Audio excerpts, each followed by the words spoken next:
বন্ধুরা, নিউজিল্যান্ডের বিরুদ্ধে তৃতীয় ওয়ানডে ম্যাচে হারের পর ভারতীয় দলের অধিনায়ক শুভমান গিলকে বেশ হতাশ ও চিন্তিত দেখিয়েছে।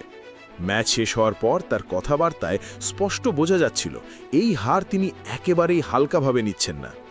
পোস্ট ম্যাচ প্রেজেন্টেশন এবং প্রেস কনফারেন্সে শুভমান গিল সরাসরি কোনো খেলোয়াড়ের নাম না নিলেও দলের সামগ্রিক পারফরমেন্স, মানসিকতা, ফিল্ডিং এবং সিদ্ধান্ত নেওয়ার ক্ষেত্রে বেশ কিছু গুরুত্বপূর্ণ প্রশ্ন তুলে ধরেছেন। বন্ধুরা, আজ ভারত ও নিউজিল্যান্ডের মধ্যে এই সিরিজের শেষ ওয়ানডে ম্যাচটি অনুষ্ঠিত হয়। ম্যাচটি শুরু থেকে শেষ পর্যন্ত ছিল উত্তেজনায় ভরপুর। টস জিতে ভারত প্রথমে বল করার সিদ্ধান্ত নেয় এবং নিউজিল্যান্ডকে ব্যাট করতে পাঠায়। নিউজিল্যান্ডের ইনিংসের শুরুটা একদমই ভালো ছিল না। প্রথম ওভারেই অর্শদীপ সিং হেনরি মিকলসকে গোল্ডেন ডাকআউট করেন। এরপর হর্ষিত রানা ডেভন কনওয়েকে স্লিপে ক্যাচ আউট করান। মাত্র 5 রানে 2 উইকেট হারিয়ে নিউজিল্যান্ড চাপে পড়ে যায়। তবে এরপর উইল ইয়াং এবং ড্যারিল মিচেল ইনিংস সামলান। তারা ধৈর্য ধরে সিঙ্গল ডাবলের মাধ্যমে রান এগিয়ে নিয়ে যান। পাওয়ার প্লেতে দলকে স্থিতিশীল অবস্থায় নিয়ে যান এই দুই ব্যাটার। 13তম ওভারে রবীন্দ্র জাদেজা উইল ইয়াংকে আউট করে ভারতকে তৃতীয় সাফল্য এনে দেন। এরপর ক্রিজে আসেন গ্লেন ফিলিপস। এখান থেকেই ম্যাচের মোড় ঘুরতে শুরু করে। ড্যারেল মিচেল ও গ্লেন ফিলিপস একসঙ্গে ভারতীয় বোলারদের ওপর চাপ বাড়াতে থাকেন। দুজনেই স্পিন ও পেস দু ধরনের বোলিংয়ের বিরুদ্ধেই আত্মবিশ্বাসের সঙ্গে শট খেলেন। ড্যারেল মিচেল প্রথমে হাফ সেঞ্চুরি, এরপর দুর্দান্ত সেঞ্চুরি পূর্ণ করেন মাত্র 106 বলে। এটি ছিল এই সিরিজে তার দ্বিতীয় শতরান।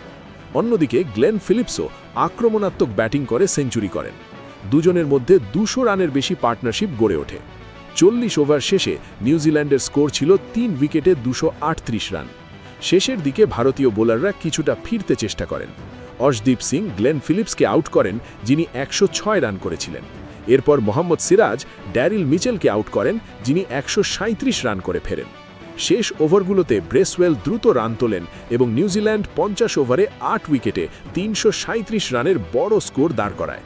ভারতের সামনে লক্ষ্য ছিল 338 রান। লক্ষ্য তাড়া করতে নেমে ভারতের শুরুটা আক্রমণাত্মক হয়। রোহিত শর্মা প্রথম বলেই 4 মারেন। শুভমান গিলও টানা 2টি 4 মারেন, কিন্তু খুব দ্রুত রোহিত আউট হয়ে যান। এরপর বিরাট কোহলি ব্যাট করতে আসেন।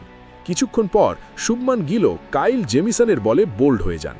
এরপর শ্রেয়াস আইয়ার এবং কেএল রাহুল দ্রুত আউট হয়ে গেলে ভারত চাপে পড়ে যায়। একসময় ভারতের স্কোর দাঁড়ায় 71 রানে 4 উইকেট।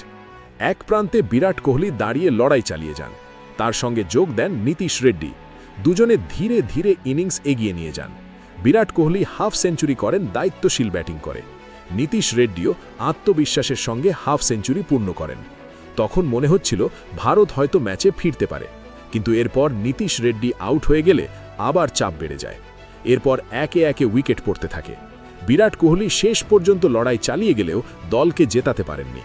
শেষ পর্যন্ত নিউজিল্যান্ড এই ম্যাচ জিতে সিরিজ 2-1 ব্যবধানে নিজেদের নামে করে নেয়।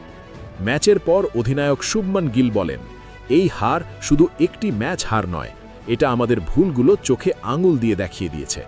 তিনি ব্যাটিং নিয়ে বলেন, এত বড় লক্ষ্য তাড়া করতে গিয়ে দল আরও ভালো পরিকল্পনা করতে পারত।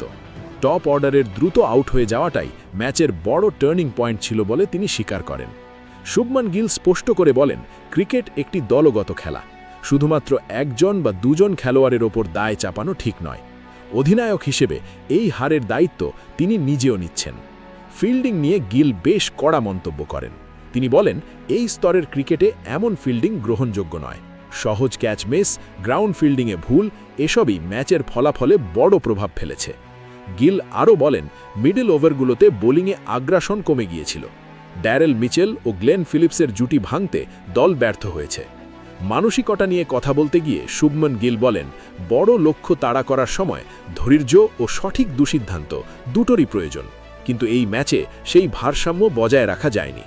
শেষে তিনি ভারতীয় সমর্থকদের কাছে ক্ষমা চান এবং আশ্বাস দেন যে দল এই হার থেকে শিক্ষা নিয়ে আরও শক্তভাবে ফিরে আসবে। বন্ধুরা, আপনার মতে এই ম্যাচে ভারতের হারের সবচেয়ে বড় কারণ কি? কমেন্টে আপনার মতামত অবশ্যই জানাবেন।